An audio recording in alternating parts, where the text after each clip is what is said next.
नमस्कार, आदाब, सत श्री अकाल दोस्तों। क्या हाल चाल, कैसे हैं आप सभी। उम्मीद करता हूँ बहुत अच्छे होंगे। मैं भी बहुत अच्छा हूँ। आज हम बात करने जा रहे हैं किन्नरों की शादी की।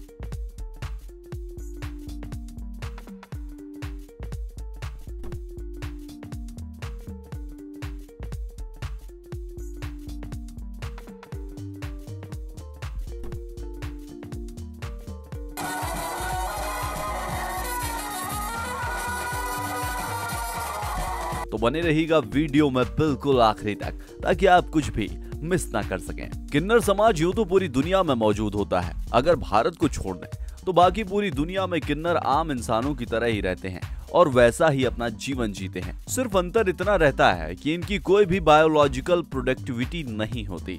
लेकिन भारत में किन्नर समाज का रहन सहन धार्मिक संस्कारों के अनुकूल रहता है। इनका जीवन दुनिया के बाकी किन्नरों से बहुत अलग है। हमारे देश में किन्नरों का काम लोगों के शुभ कार्यों में शामिल होना।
वहां नाच गाकर खुशियां फैलाना और अपनी दुआएं उन्हें देना। इसके बदले में उन्हें लोगों से जो नेक मिलता है उसके आधार पर वह अपना जीवन यापन करते हैं। लेकिन इसके साथ ही किन्नरों की पूरी दुनिया भारत में अलग और रहस्यमयी है। बाहर का कोई भी व्यक्ति ना तो इस दुनिया में आना चाहता है, ना ही वहां के बारे में आज तक कोई विशेष रूप से जानना चाहता है। इसके पीछे का कारण यह है कि किन्नरों को लेकर लोगों के मन में तरह तरह की आशंकाएं थी और कई तरह के डर भी समाये हुए थे। हमारे देश में लोग किन्नरों से दूर रहना पसंद करते हैं, यहाँ तक कि कोई उनसे ठीक से बात करना भी नहीं चाहता। उन्हें सम्मान तो मिलता है, लेकिन समाज से उन्हें अपनापन कभी नहीं मिलता। यह किन्नरों के जीवन का एक दुखद पहलू है। आखिर वह भी इंसान है और प्यार और नफरत के भावों को वह भी महसूस करते हैं जिस तरह दूसरे इंसान करते हैं।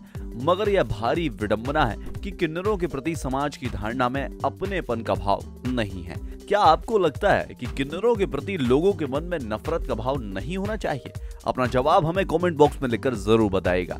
वीडियो आपको पसंद आ रहा है तो इसे लाइक कीजिए और अपने दोस्तों के साथ में शेयर कीजिए।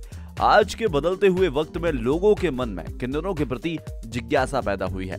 वह उनके बारे में जानना चाहते हैं, उनके जीवन के बारे में, वहां की रीति रिवाज और परंपराओं के बारे में जानने के इच्छुक है। यह सवाल अक्सर सभी के मन में उठता था कि आखिर किन्नरों का जीवन कैसा होता है। लेकिन लोग अपने मन में उठने वाले इन सवालों को पहले इग्नोर कर दिया करते थे। आज जानना चाहते हैं। किन्नर हमारे समाज का अभिन्न अंग है। हमारे समाज में मौजूद किन्नरों को थर्ड जेंडर या हिजड़ा भी कहा जाता है। इनके यहाँ भी शादी होती है। मृत्यु पर सारे धार्मिक संस्कार होते हैं, लेकिन तरीके कुछ अलग होते हैं। किन्नरों की शादी केवल एक दिन के लिए होती है और शादी के दूसरे दिन ही वह विधवा हो जाते हैं। आपके मन में सवाल उठ रहा होगा कि आखिर किन्नरों की एक दिन की शादी क्यों होती है, वह फिर विधवा क्यों होते हैं? इसके पीछे भी इस वीडियो में आगे तक बने रहिएगा। इसके पहले कि वीडियो में आगे बढ़ें, अगर आप चैनल पर पहली बार आए हैं और इसे अब तक सब्सक्राइब नहीं किया है तो इसे सब्सक्राइब करके बेल आइकन को प्रेस कर दीजिए, ताकि आने वाले वीडियो की नोटिफिकेशन आपको जरूर मिले।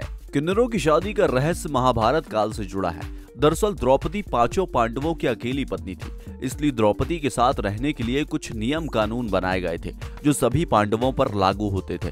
पर अर्जुन ने किसी एक नियम का उल्लंघन कर दिया, जिसके चलते उन्हें 1 साल का निष्कासन झेलना पड़ा। अपने इस निष्कासन के दौरान अर्जुन एक यात्रा पर चल पड़े और इसी यात्रा के दौरान उनकी मुलाकात एक विधवा नाग कन्या उलीपी से हुई।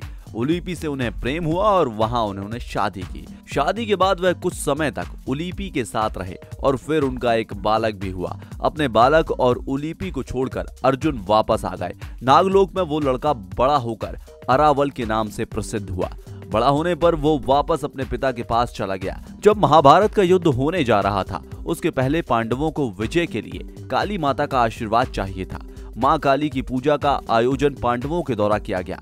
पांडवों को इस भव्य आयोजन के दौरान किसी राजकुमार की स्वेच्छा से बलि देनी थी, लेकिन उनका भी कोई राजकुमार अपनी बलि देने के लिए तैयार नहीं हुआ। तब अरावल आगे आए और अपनी बलि देने के लिए राजी हुए, लेकिन उसने भी एक शर्त रखी कि वह कुंवारा नहीं मरना चाहता। ऐसी स्थिति में पांडव अरावल के लिए वधू की तलाश करने लगे, लेकिन कोई भी लड़की केवल एक रात के लिए दुल्हन बनना नहीं चाहती थी, क्योंकि ठीक दूसरे दिन उसे विधवा हो जाना था। ऐसी स्थिति में भगवान श्री कृष्ण ने अपना मोहिनी रूप रखा और पांडवों की नगरी में प्रवेश किया। उनका मोहिनी रूप इतना आकर्षक था कि हर कोई उन पर मोहित हो गया। उस मोहिनी रूप को देखते हुए पांडवों ने उनके सामने अरावली की शादी का प्रस्ताव रखा, जिसे मोहिनी ने स्वीकार कर लिया। अरावल और मोहिनी की शादी हुई और इसके ठीक दूसरे दिन अरावल की माता काली के सामने बलि दे दी गई। मोहिनी विधवा हो गई और उसने अपने विधवा होने पर विलाप करना शुरू कर दिया। उसके विलाप से पूरे नगर में शोक का माहौल व्याप्त हो गया। मोहिनी ने अपने सारे वस्त्र आभूषण उतार दिए, अपने बाल बिखेर दिए और अपने पति की याद में रोती रही। अरावल की मृत्यु के बाद पांडवों को विजय का आशीर्वाद तो मिल गया, लेकिन यहीं से शुरू हुई किन्नरों की एक दिन की शादी, क्योंकि भगवान कृष्ण एक पुरुष थे और उन्होंने नारी का वेश रखकर अरावल से शादी की। यह घटना किन्नरों के जीवन काल की महत्वपूर्ण परंपरा बन गई। इस परंपरा के अनुसार किन्नर अरावल से साल में एक बार एक दिन के लिए शादी करते हैं। इस शादी की तैयारी बड़े धूमधाम से की जाती है। साल में एक बार हर किन्नर नए नए कपड़े पहनता है और अपने आप को किसी नई दुल्हन की तरह सजाता है। सारे के सारे किन्नर शादी की तमाम रस्मों का पालन करते हैं। एक साथ सभी मंगलसूत्र पहनते हैं, मांग में सिंदूर भरते हैं और अपने आप को अरावल की पत्नी के रूप में दर्शाते हैं। लेकिन ठीक दूसरे दिन अरावल की मूर्ति को विसर्जित कर देते हैं या खंडित कर देते हैं, फिर अपने आप को विधवा मानने लगते हैं। वह भी उसी तरह अपने मंगलसूत्र उतार देते हैं जिस तरह मोहिनी ने उतारा था और मांग का सिंदूर पोंछकर विधवा विलाप करते हैं। किन्नरों के जीवन का एक महत्वपूर्ण ट्रेडिशन है जो भारत में देखने आता है। किन्नरों के जीवन के ऐसे बहुत से रहस्य हैं जिनसे आम जनमानस परिचित नहीं है।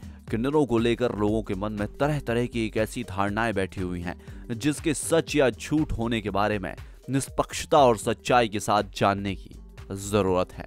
उम्मीद करते हैं कि यह वीडियो आपके लिए इंटरेस्टिंग और इन्फॉर्मेटिव रहा होगा। आपके व्यूज हमें कमेंट बॉक्स में लिखकर जरूर बताइएगा। बहुत जल्द मिलते हैं एक नए वीडियो में। तब तक अपना ख्याल रखें और अपनों का ख्याल रखें। जय हिंद, जय भारत, वंदे मातरम।